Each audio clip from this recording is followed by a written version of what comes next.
Hello and welcome to Casa Tuesday. Casa Tuesday is a weekly open house that is sponsored by the Casa Maria community. Holy Rosary community also joins in. We normally, not pandemic times, would host an open house where students, faculty, staff of St. Mary's University are able to drop in for prayer, a meal, great conversation. But now during the time of coronavirus, we have been doing everything virtually on Zoom. So this is one of our weekly meetings. And because it is National Vocations Awareness Week, we decided to have three people share a little bit about their vocation story, but then also to come together and answer whatever questions we might have. I'd like to introduce Brother Dennis Bautista. He will be our Master of Ceremonies. I'll be behind the scenes, kind of working some of the technology things. So if you have questions, please send them to me in the chat. The same is true on YouTube. This will be streamed to YouTube. So send me the questions and I will put those together for Brother Dennis to ask our panelists. Thank you and enjoy. Thank you, Brother Mark. Thank you for all of us who are joining here on Zoom Live as well as on YouTube, and those who will be joining us afterwards, watching at a different time asynchronously on YouTube. We have three Marianists in different stages of formation. The first is Brother Jesus Alvarez Peña from Querétaro, Mexico. He is a pre-novice living here in San Antonio, Texas, at the Casa Maria community on the campus of St. Mary's University. The second is Brother Alan Paking from Kalihi, Oahu, Hawaii in the United States. He is a perpetually professed Marianist and is a member of the Holy Rosary community. And finally, our third Marianist is a newly ordained priest, Father Brandon Pollock from the northern part of Chicago, Illinois, here in the United States, and is also a new member of the Holy Rosary community. So to start things off, I thought it'd be a good way for you to introduce each of yourself in turn, about a couple of minutes, just a little bit where you're from, your background, your brief vocation story, and we'll begin from those who have had the least number of years in the community. So we'll begin with Jesus, then Alan, and then Father Brandon. Jesus? Okay, thank you. So, hello everybody. I'm Jesus Alvarez from Querétaro, Mexico, and I'm discerning here in Casa Maria community in San Antonio, Texas. I'm very happy to have this opportunity here in USA to discern my vocation and living with brothers and priests in the community. So, as I can tell about my vocation experience, I was in Mexico working as a mechanic, and I met Father Raimundo, which he came to fix his car, and I was fixing his car, and I asked him about how to be a brother or priest, and he said, "Oh, I am the right person to tell you." So we had a good conversation together.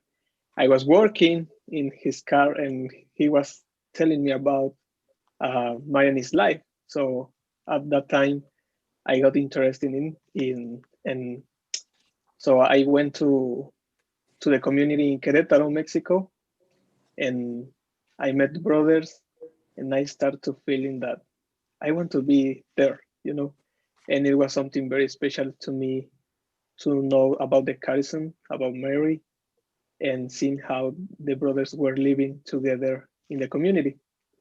So I've been here for almost 3 years in formation, learning English. Now I'm here in San Antonio to learn English. And if I'm doing the process to go to the novitiate next year. So hopefully I will be in Dayton, Ohio for this moment, this special moment for discernment. And being this community in Casa Maria is being very, very helpful. Hello. To listen God's voice and continue discerning. So yeah, I'm very happy to be here with Marianist life, with Marianist brothers, and being studying English, which is getting better every day. So thank you so much, and pray for us. Thank you, Jesus, and we'll take it to Alan. Hi, everybody. Can you guys hear me okay? Yeah. Hi, everybody. Yes, I am Brother Alan, and hold on, there's something going on here. Yes.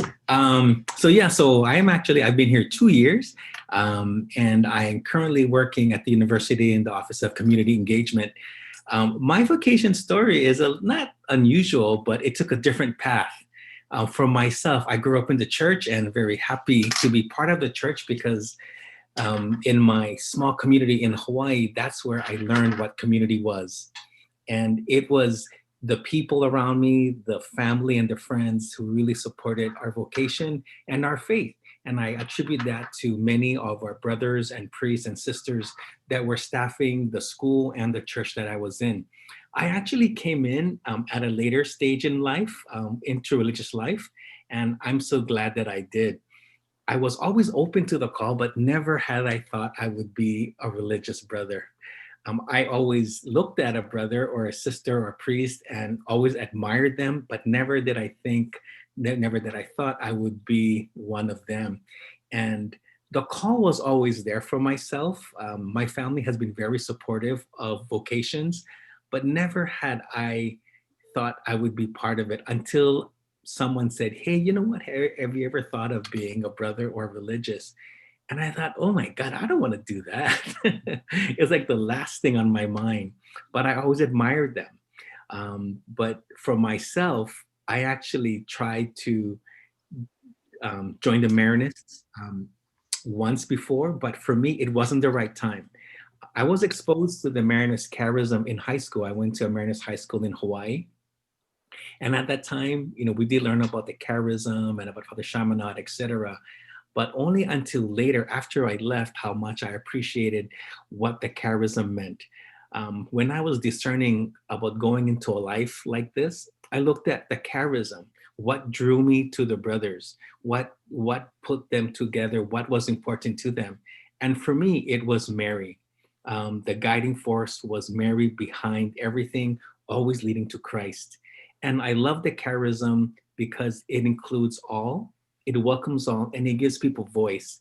And if you're new to understanding about the Marinist charism, it is a gem that the church doesn't know about. And slowly we are beginning to branch out, and there's a lot of momentum. I recently just professed my perpetual vows as a permanent, forever yes to the society, and I am truly, truly blessed. And that didn't come easy. I actually had a whole process coming later in life with set ideas, set bills and mortgages or whatever to pay and whatever I had to do. But all of that didn't matter because if I'm saying yes to Christ and building communities of faith in whatever I did, that was important. And by saying yes, my mom has always said, when you say yes wholeheartedly, the blessings flow abundantly. And so I'm so blessed that the community here and even Hawaii has supported me throughout my whole time. Thank you, Brother Alan, for that introduction. And we'll move on to Father Brandon for your introduction.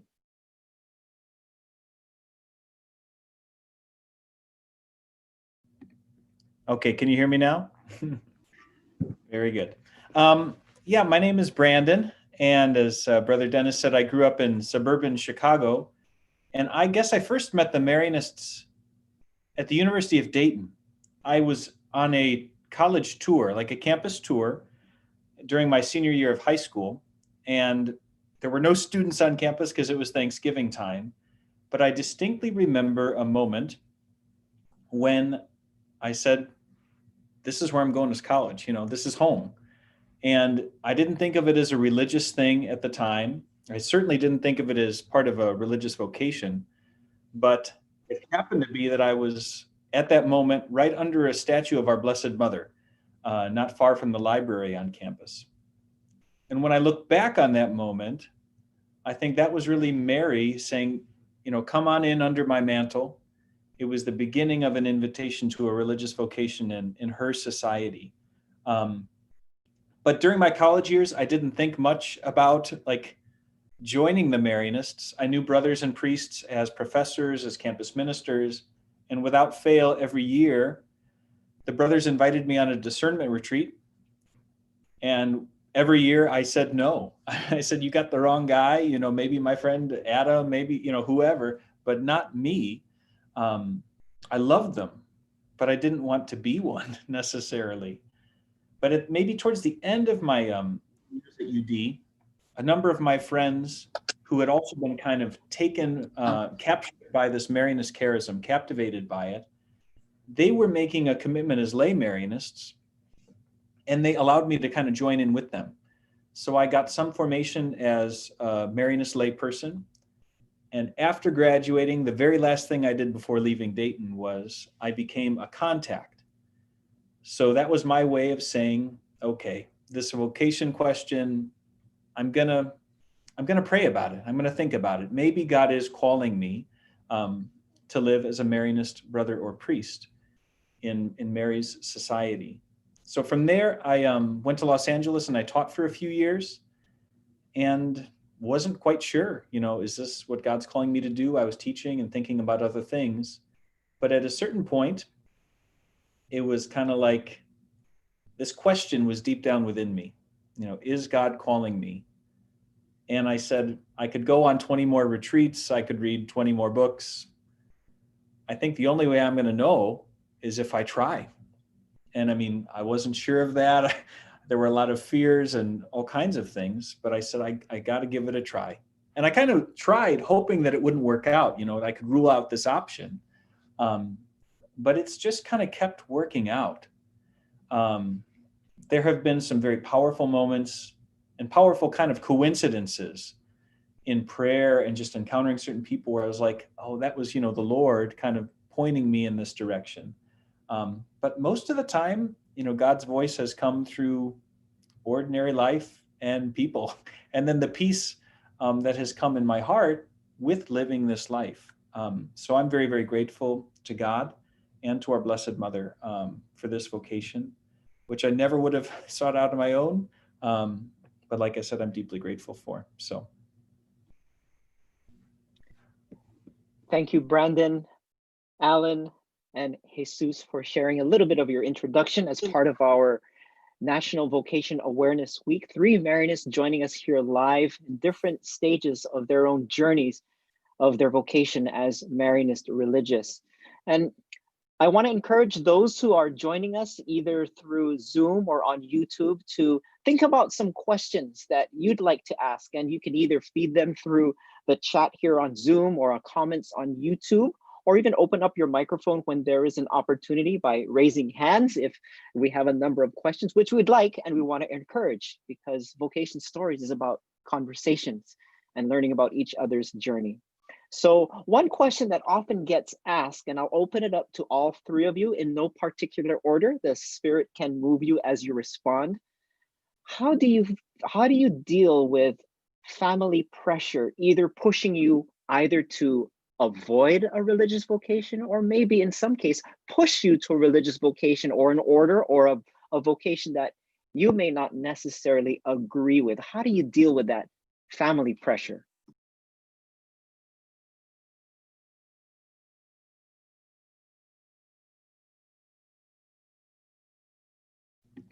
I guess I could start, or Jesus, go ahead. Okay, Father Brandon, thank you. Well, I will say, first of all, listening God's voice is the first thing. Praying, because sometimes we feel like, yeah, the family maybe is like pushing me, or sometimes it's just my thoughts. But I think it's more like being in prayer and listening God's voice helps me in this case to discern. And also sometimes, yeah, I felt that before, and I was like, is because of my family or is because I want? But I think being praying, I discerned that is because I want. Is because also God and Mary wants me to join the community. So I think the first thing is being praying every time to discern with Mary and God and through the Holy Spirit to see which is the call for me for this vocation. So I think it's more like that for me. So thank you.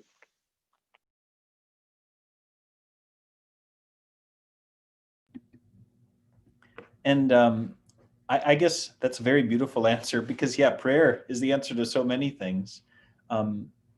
I joined in a group of 6 people, and my family was probably the least religious of all of the other families that, for those of us who joined that year. So I never felt pressure from my family to do this or to not do that, or to not pursue religious life. So I'm very grateful for that, because my family was honestly just supportive and wanting me to be happy. That's not the case for everyone. Sometimes there is a little more pressure to do one thing or another. But I think something that's helpful is just knowing that, like, God loves us and wants what's best for us. So even if we're experiencing pressure to do or not do something at any given moment from others, like, and if people don't understand, you know, the fire within us and the call that we feel, ultimately it's for our good and for theirs. So there might be more understanding later, and that often works out for people whose parents have been more resistant or so on, or pressured people to do that. So that's just what I would say. Good, brother. Sounds very good. For myself, I was very fortunate that my family just wanted what's best for me and what would make me happy. And when they saw how much I was involved and how much interested I was, wholeheartedly with religious life, and more in particular with the Marinists, they just want the best for me. I come from a family of we have businesses, and it was hard for my father to kind of let that go, to know that I will not be taking over our family businesses. But my mom, very strong with the Blessed Mother, was always praying, and said, what, just be patient, and the answer will come if you are open. And so luckily and gratefully, my father was very supportive. In the beginning, he was not too sure. And I think now he realizes that even at this later stage of my life, that I am truly happy by saying yes. And again, I'm really grateful. And one thing that has been very helpful through my whole process was having a spiritual director. I actually sought out someone to help sort things out for myself. And that was one of the best things that I had throughout the whole process. And continually to have a spiritual director.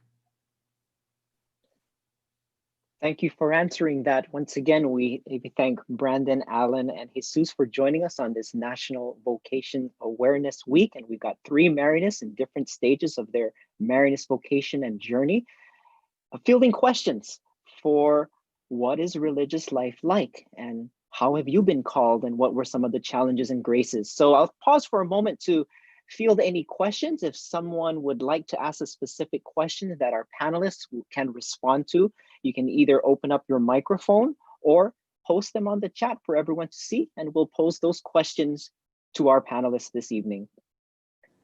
As we're thinking about questions, a question often gets asked is, how long is formation? And I think, in other words, when do you finally make the decision that you're going to do this for the rest of your life? And I'd like to open that question up to the panelists and see if they have any responses on how long is formation, and when did you finally feel it is time to sign on the dotted line for the rest of your life? Knowing full well that, Jesus, you're still in the process of discerning.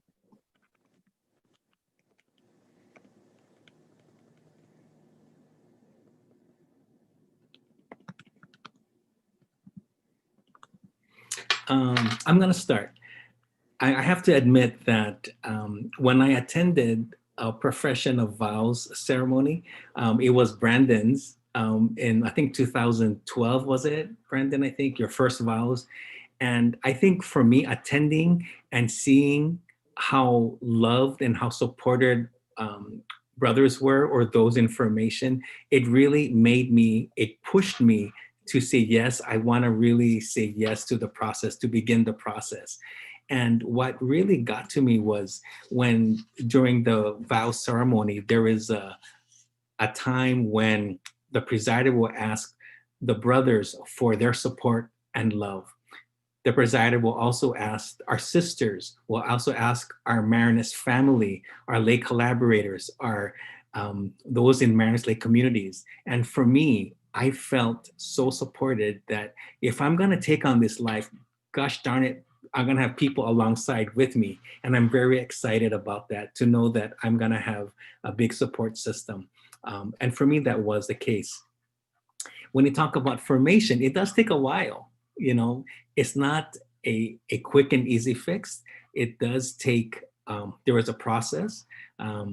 Like for us, the Marinists, we have a 1 or 10-month aspirancy, which is like a testing ground. Then throughout that whole process, there is a discernment to go to the next step, which is the novitiate, which is a 2-year process. Then after the ending of that 2-year process, then you would request for first vows. And then it goes on and on and on. Thank you, Alan, for answering that, having recently professed your final vows about a month ago already. And it is a several-year process. 1 month today. Congratulations. Happy for you and happy for the brothers and priests of the Society of Mary. We do have one question posted on our Zoom group chat, and so I'll ask it and open it up to any of our panelists. Some advice. What can I do if I'm interested in joining religious life, even if it's just a remote interest? If I have some time before I can join, what would be your advice on what I can do to prepare myself to maybe take that first step to joining religious life? I'll jump in on that one. Basic stuff. Prayer. Like, just, it's simple stuff. Like, how are you going to grow closer to the Lord so you can hear his voice? So praying regularly, maybe even trying out the prayer of the Liturgy of the Hours, some of the hours sometimes, because that is an important part of our life in common. Regular frequenting of the Sacrament of Reconciliation and Mass as much as possible. And finding a spiritual director, I think that's already been mentioned. Alan mentioned that. Just someone who can walk with you and help you to talk about what's going on in prayer and life. And I think all of these things are helpful, not just for discerning religious life, but for growing closer to the Lord. And obviously that has applications for religious vocation as well. And how do you find a spiritual director? That's another question, because, you know, there are lots of ministers out there and not necessarily everyone is qualified for that particular ministry. But you can obviously be in touch with us, and we know a number of people who do that ministry and so on. And maybe Brother Mark has some other ideas too in his role about finding a spiritual director, or others can say that as well. Mm-hmm.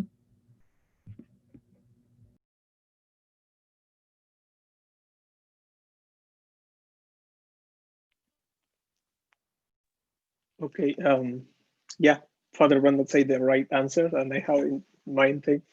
But other thing also for me, when I was outside of the congregation, it was being serving in the church. It was very helpful to be in a ministry, because you can find God's presence and Mary's presence during this moment to serve others, to share with others, and to learn from others. So as all the things that Father Brandon mentioned before, I think also plus this thing to being in service in any ministry that you like, you enjoy. I will say, like, when I was in my parish in Mexico, I was in the choir and also altar service. And it was very helpful to me to be in this moment during Mass, close by Jesus and close with the people who they join to have this encounter with God. So it was very helpful to be in discernment and being walking in the same way as we are doing as for information, serving others, learning from others, and working with Mary and God. So I think would be also another good thing to do it. I just want to add one thing too. I think one thing that one can prepare is to welcome the call. If there is that stirring of your heart, or there is an inkling of maybe some type of service, is to embrace it. A lot of times one would say, oh no, I don't, you push it away, push away the call. I don't want to do that. But to be okay with yourself to say, I am gonna welcome this feeling, whatever that feeling is, and move from that. And maybe continue to pray, as Brandon said, and to maybe search out someone to accompany you, but to welcome that call, to welcome that that inner voice that is saying, hey, maybe this is the life that God is calling me to.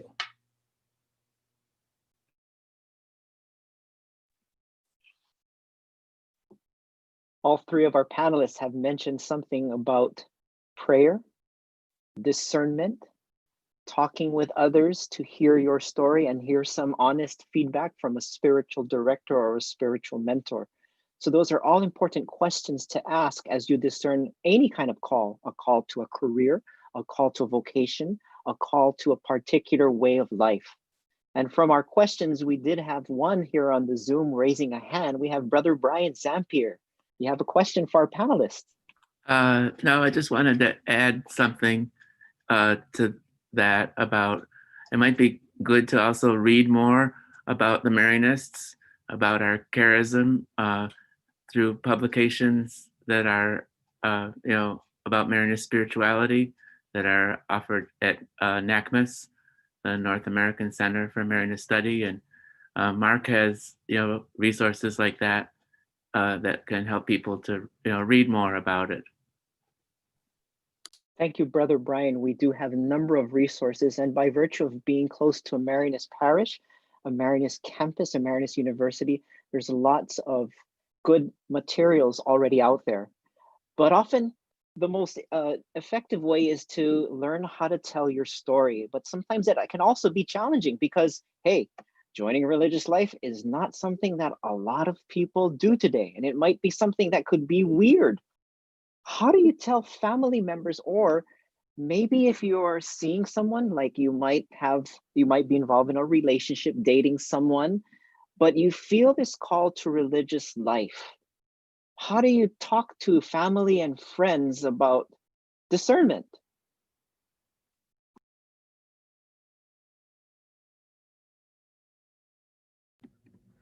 So I'm going to avoid the question itself, but just a kind of a comment.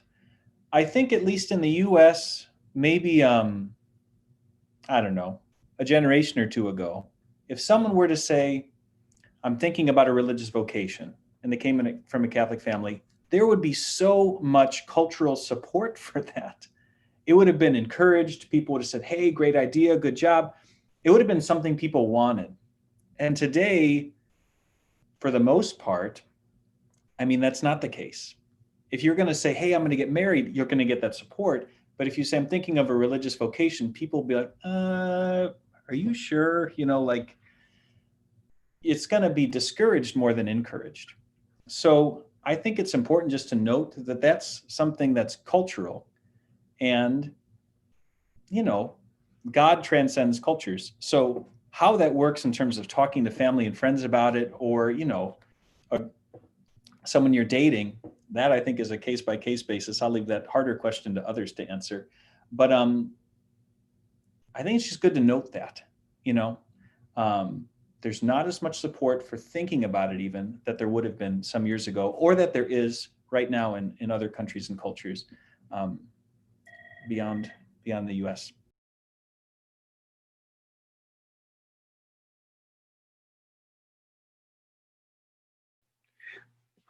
I want to add, for myself, it's being honest and not just surprising my family or my friends about it. I kind of gave a little bit of hints that I'm thinking about this life, and so I didn't want to tell them, oh, I'm leaving for Ohio for something. I kind of told them a little bit of what my interests are, because in the truth of myself, I mean, I can't hide anything. I mean, I'm so transparent on so many levels that I needed to have my family and my friends journey with me. And to this day, there are some family members who still are not sure what I'm doing. and I'll be honest, they think that I'm on my way to priesthood, that I'm a half priest or whatever it is. They say, oh, you'll be ordained pretty soon, let them think that, that's fine, but they know that I'm doing something good. And I welcome that. But I think just trying to talk about it more, because people are not sure what this type of life is. And when they hear more about it, they understand, and I welcome them in. And that is more educational, and then it becomes spiritual because we journey together.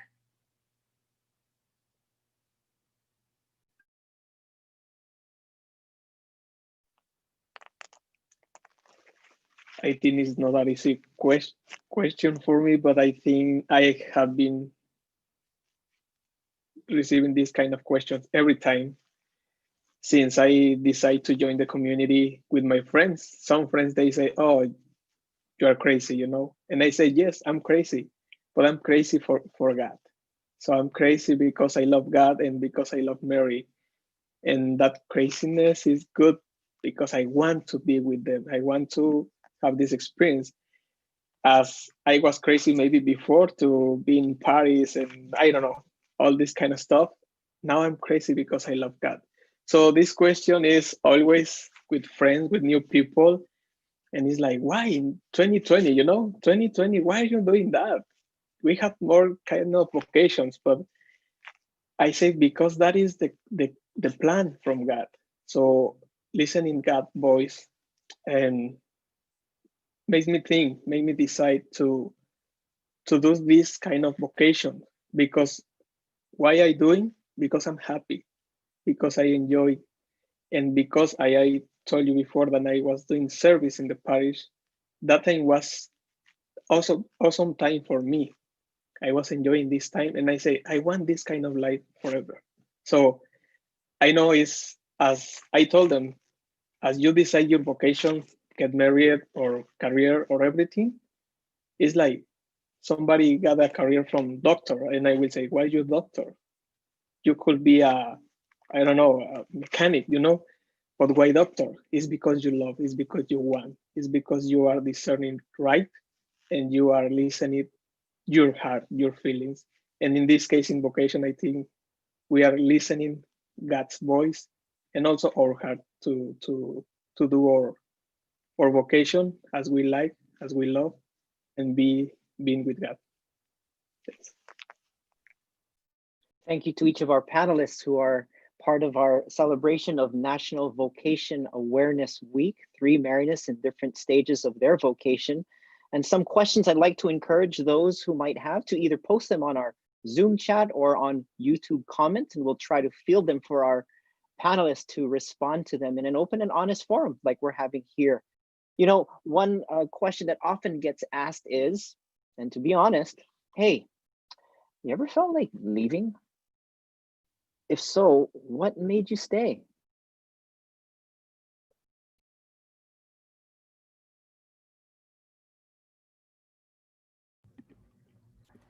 Okay. I felt like leaving all the time. That's an exaggeration, but especially in the early parts of formation, I was like, what am I doing? Why am I here? Because, you see friends getting married, having kids, and it's like, what am I doing? But without fail, the times when I really entertained that thought more was when I wasn't praying as much, or I was just kind of down about something. And then someone would swoop in. God in his providence sent usually a fellow brother or someone kind of as a messenger to encourage me. And with that, there was light and peace. And I was like, okay, this is the path that I'm supposed to be on. So, a lot of people, I guess, maybe don't experience the temptation to leave. I did all the time. But when I was honest with myself, it's like this, when I'm praying and when I'm centered, this is where I find peace and this is where I find joy. And yeah, let's keep going forward. So that was my experience, at least at the beginning. A little rocky road, but with grace and some angels along the way. Thanks, Dennis, for that question. And I'll be honest myself. I mean, I have actually felt like leaving at different points up through the whole mission process. Even when I came here 8 years ago, because it was too hot. You know, I came in August and it's too hot. Why am I being sent to a place I can't even handle the weather? But just to really be open, I allowed myself to give some time, to allow the spirit to reach my heart and to learn about the brother, to learn about the charism, and to learn about religious life.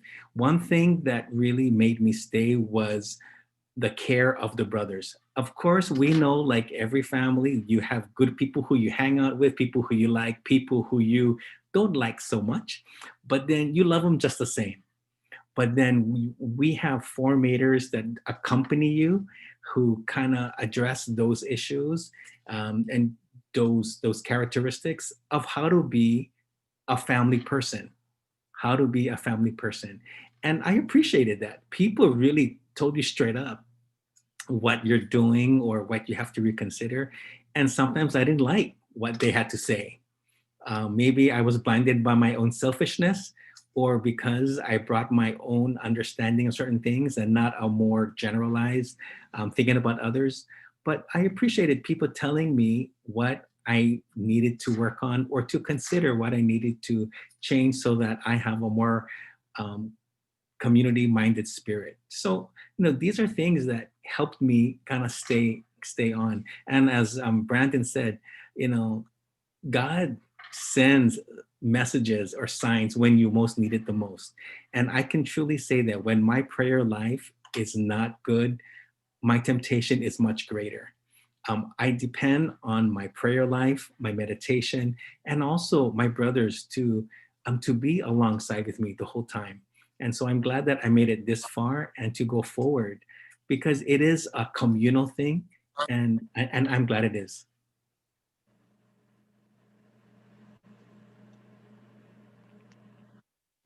So I agree with my brothers about living.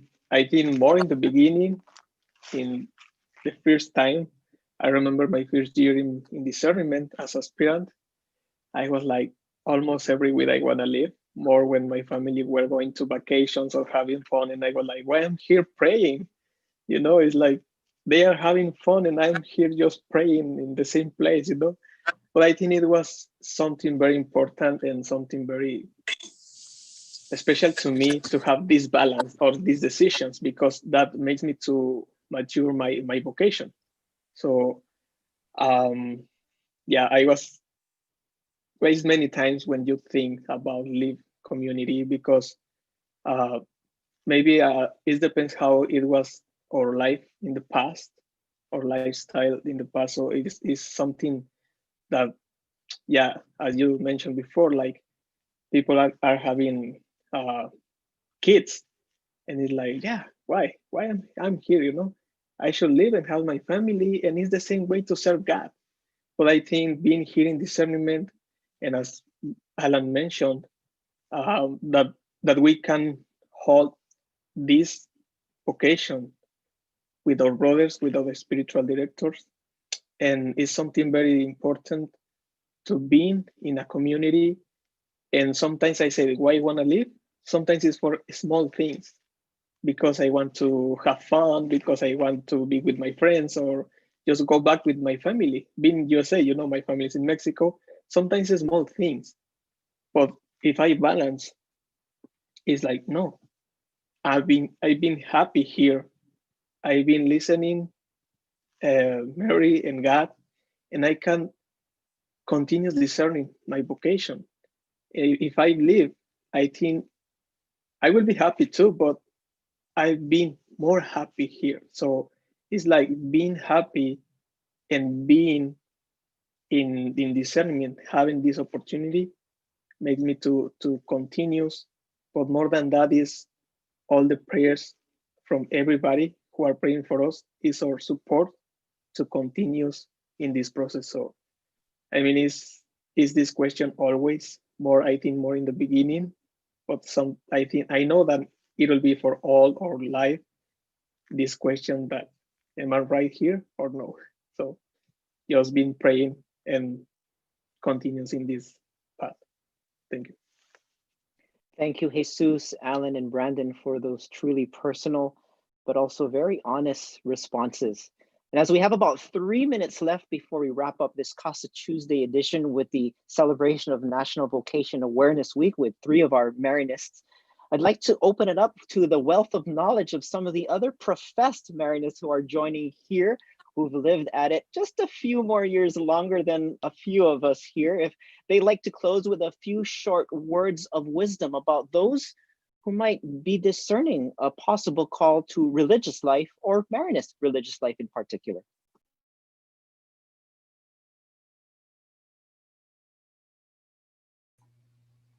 So I'd like to say something, Dennis. So I want to thank Jesus for his saying about doing his discernment within being involved in a ministry, because if someone is discerning religious life in a vacuum without being involved in church, without praying, what kind of discernment is that? So it really is about, am I a person who's attracted to the things of God and the things of God's people? And so that means prayer, mass, being of service to other people, being involved in the life of the church, because becoming a religious, you're involved in the church all the time. So I want to thank Jesus for including that as part of that, because sometimes there are people who approach us who just feel like, well, God's been calling me to this. And they've had no experience in church. And it's like, well, get some experience in church first, and then let's talk about, do you think if God is calling you to something? So I just want to thank you, Jesus.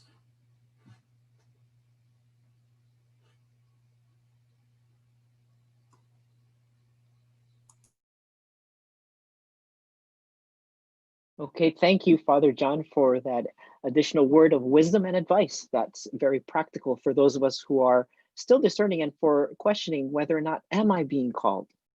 And as we conclude our Casa Tuesday edition of our celebration of National Vocation Awareness Week, we officially want to thank once again Pre-Novice Jesus Alvarez Peña, Brother Alan Peking, and Father Brandon Pollock for being generous in joining us and sharing their insights on their own experiences and personal stories of discerning a Marianist vocation.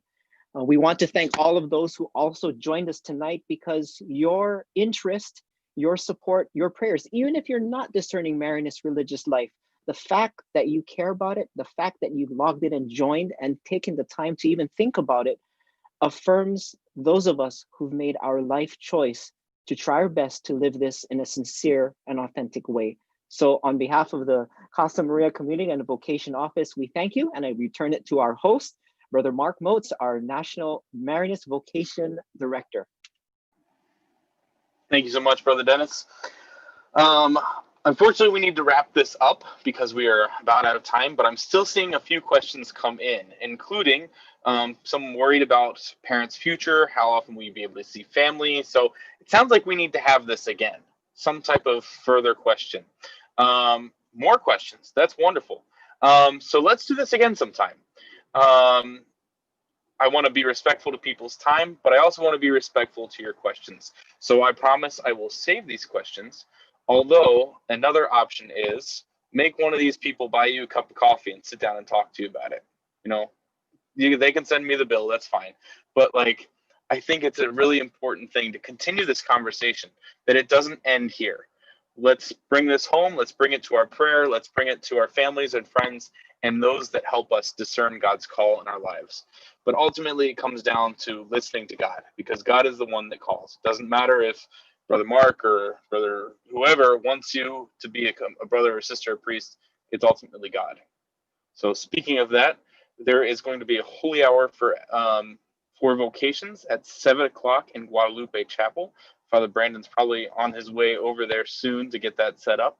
But we will also have another holy hour with praise and worship at the end of the month at Holy Rosary. So we'll make sure you get the information for that. Thank you all for joining us. Have a great night. God bless.